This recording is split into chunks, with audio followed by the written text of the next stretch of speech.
the Almighty mentioned in a Meccan surah that believers are those who amruhum shura bainahum.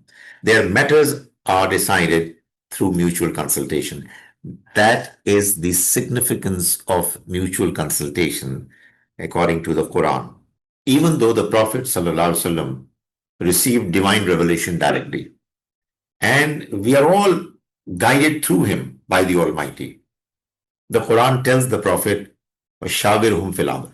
Consult them in your matters. He didn't need to, but he still has been asked to consult them so that the believers, they get into exercising consultation process to implement or to decide their matters. However, because he was the Prophet, the Quran says, "Faiza azamta."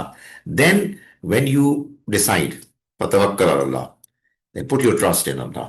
We find in the lifetime of the Prophet, even though he was the Prophet of God, he actually accepted the advice of his companions, followers. Sometimes in religious matters, one famous incident is when Muslims were proceeding towards the extremely important occasion of Battle of Badr. When they were moving towards Badr, they had to obviously take rest and sleep.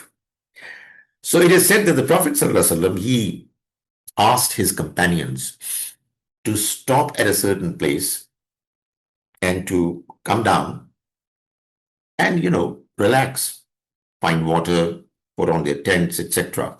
And the decision began to get implemented. There was a companion by the name of Al-Hubab ibn al-Munzir.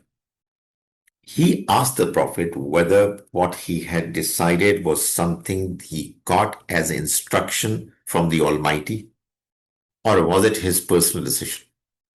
And the Prophet ﷺ said that, well, it's my understanding. I think it's a good place. And he said to him, "O Prophet, I know this place better. There is another place I'm telling you not very far from here.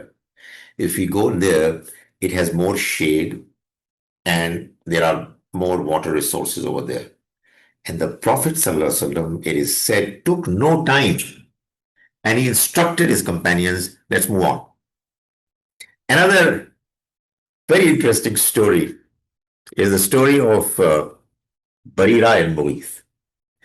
Barira and Mughith were both slaves. Barira, slave girl, Mughith was slave, and they were husband and wife. The wife, Barira, she got freed. The rule was that if a slave and a slave girl are husband and wife, and one of them gets freed, the one who has gotten freed, it is up to him or her whether to continue with that marriage or to discontinue it. And she decided it's all over. As is mentioned in the books of Hadith, Barira was coming towards the Prophet and Mughith was behind her in tears. He didn't want to leave Barira. He was so deeply in love with her. And the Prophet ﷺ asked Barira, "Why don't you continue with this relationship?" So Barira asked him, "O Prophet, is it your own advice? Or is it that the Almighty is telling you that I should continue with this relationship?" And the Prophet ﷺ said, "No, I think it's a good idea. This is my own opinion." And she said that, "I'll not continue with it." It was her decision, my goodness. And poor Mughith, he had to go through those tragic moments.